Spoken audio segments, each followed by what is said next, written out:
going on? This is Kareem from DJBooth.net, and I'm here to give you guys a full in-depth video review of the new American Audio MXR-10 digital DJ mixer and controller in one.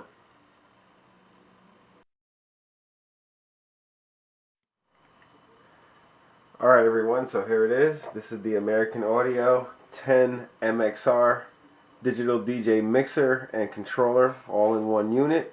The new MXR series mixers from American Audio come in a 10 MXR, which is the 2-channel version. They also have a 10-inch or 12-inch 14 MXR, which is a 4-channel version. And then they also have a 19-inch rack-mountable 4-channel version with additional microphone input options. And that is the 19 MXR.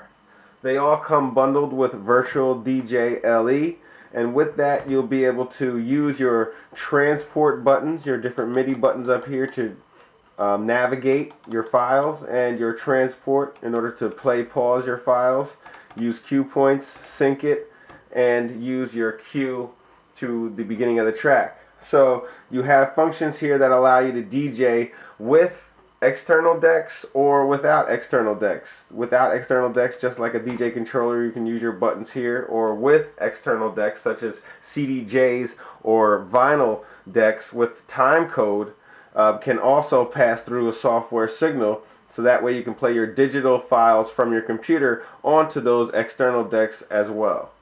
So we'll get into that a little bit more as we go along with the review, but overall first impressions is you have a solid metal chassis, completely metal construction, nice metal posts underneath all of your knobs. That means it's going to last you a long time. It's built to last, definitely solid. And you also have a solid metal post underneath your knobs, and you have a nice rubberized coating on all of your knobs. All of the buttons also have a rubberized coating to them, and they have a nice center click to them, and they all illuminate when pressed as well. So you have a really good solid build quality, a nice overall clean layout, user replaceable crossfader, and just a good construction all around. Along with that, we got the setup. The setup is fairly easy.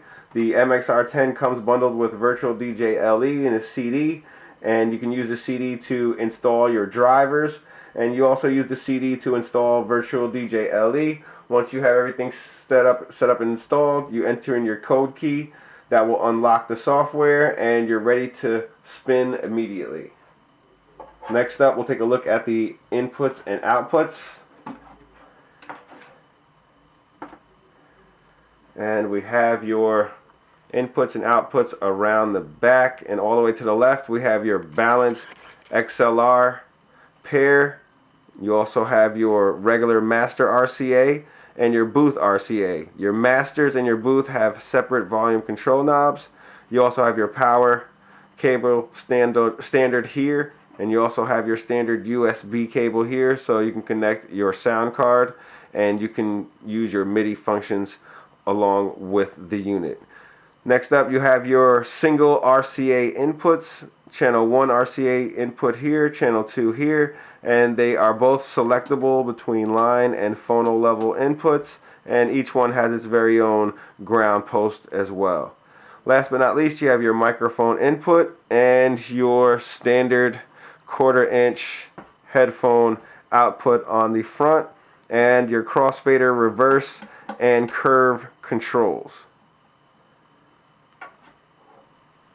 Okay, so once you have your software set up, you will be able to use your transport controls in order to select your different tracks that you have available. You have a nice forever encoder here that allows you to go through all of your tracks and all of your folders, and you have a up, down, back, and forward button that allows you to navigate through your different folders, and you can also select the actual knob itself in order to go to new folders or to different playlists, etc., etc. Once you have your song highlighted, you hit load A, load B, and you'll be able to then load onto your decks your different tracks.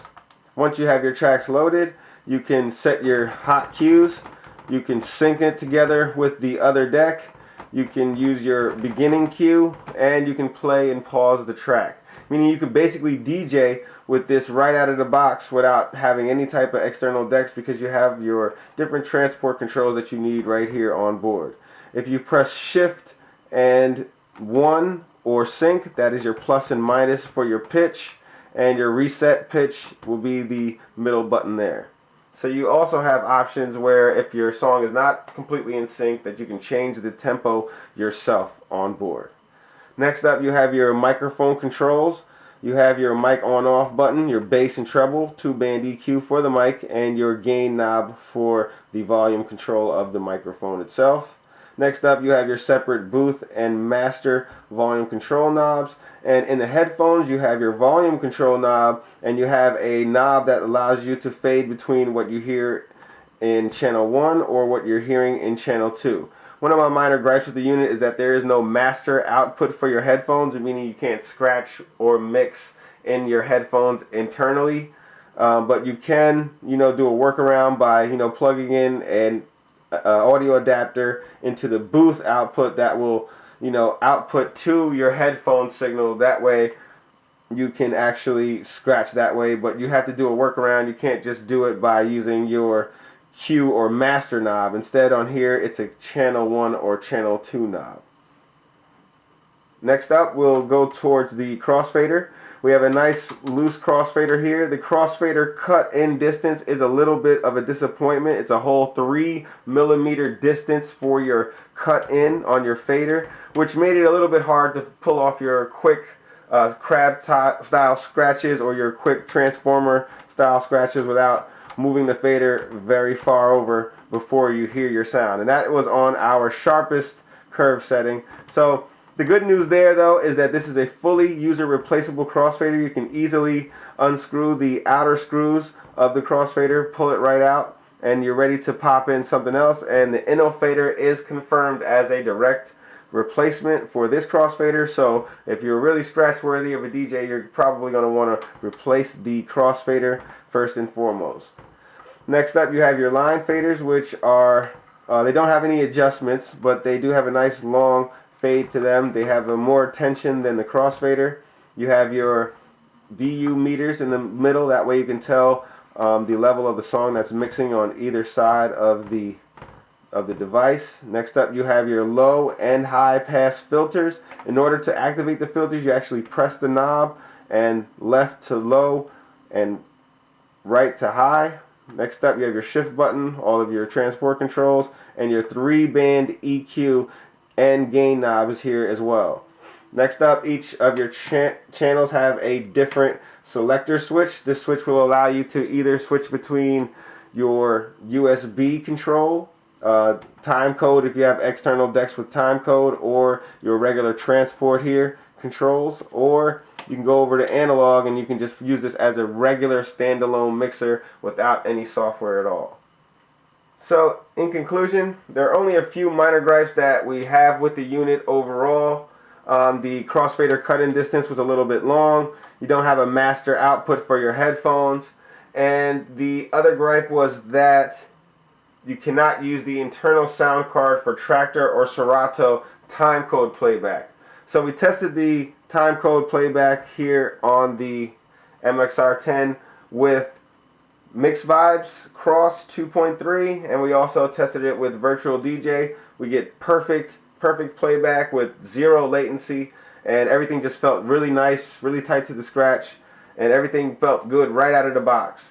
You will not be able to use this system with Tractor or Serato for timecode playback, because you need to use one of their proprietary DJ sound cards in order to get that type of functionality. So other than those 3 minor gripes, you have a nice solid 2-channel DJ controller here. It does come bundled with Virtual DJ LE. You got some nice MIDI buttons here. You have a nice solid construction. Everything's nice and compact and in a nice neat package, all for only $199 at time of retail. It also has rubberized MIDI transport file navigation controls for your software playback. And don't forget, there is a 4-in, 4-out full DVS controlled sound card inside, bundled with this. So we're going to go ahead and recommend this DJ mixer and controller for anyone who wants a nice compact setup, anyone who needs another or extra on the side DJ mixer, just in case their main mixer goes kaput, during a show. This is a nice backup mixer. And we're also going to recommend it for any beginner who wants to get a nice 2-channel DJ mixer, which has MIDI capability right out of the box. They don't have to buy an extra sound card in order to use their DVS playback. So it's great for beginners because of the price point, ease of use, and the non-clutter design without having your extra sound card there in order to do your DVS playback. So for more on the full written review, head on over to our main site, which is at the link in the top of the description, or www.djbooth.net/DJS. You can also follow me on Twitter. That way you know when all these new videos and reviews and news is coming out. The Twitter handle is @DJBlaze_DJBooth. And make sure you keep on subscribing to the YouTube channel. That way you really know as soon as the video drops and is ready for your view. My username there is Real DJ Blaze. Thanks for watching.